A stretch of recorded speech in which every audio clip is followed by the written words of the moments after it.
আসন্ন ত্রয়োদশ জাতীয় সংসদ নির্বাচনকে ঘিরে প্রচার প্রচারণা পুরোদমে চলছে। দিনাজপুরে মোট 6টির আসন রয়েছে। 6টির মধ্যে আহ, বাংলাদেশের যে বৃহৎ রাজনৈতিক দল বাংলাদেশ জাতীয়তাবাদী দল বিএনপি, তারা কিন্তু 6টি আসনের মধ্যে 5টিতে তাদের প্রার্থিতা চূড়ান্ত করেছে এবং দিনাজপুরের সদর 3 আসন থেকে বিএনপির চেয়ারপারসন বেগম খালেদা জিয়া তিনি নির্বাচন করবেন।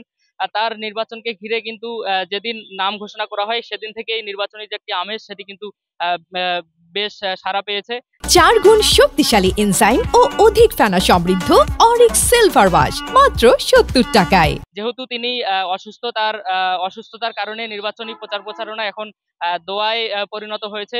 তাদের যে নেতাকর্মী রয়েছে তারা দোয়া চাচ্ছেন। এর সাথে সাথে যে বাংলাদেশ জামায়াতে ইসলাম তারা কিন্তু তাদের ভোটারদের দ্বারে দ্বারে যাচ্ছেন এবং নির্বাচনের প্রতিশ্রুতি দিচ্ছেন।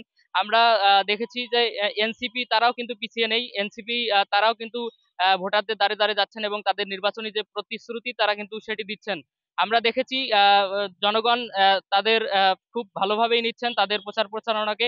জনগণ যেটি বলছেন যে তারা যাতে নির্বিঘ্নে তাদের ভোটটি প্রয়োগ করতে পারে, সেই জন্য জেলা প্রশাসন বা প্রশাসন তাদের কাছ থেকে কিন্তু তারা বলছেন যে যদি ভোট নির্বিঘ্নে দেওয়া হয় তাহলে তারা কিন্তু খুব ভালোভাবেই ভোট দিবেন।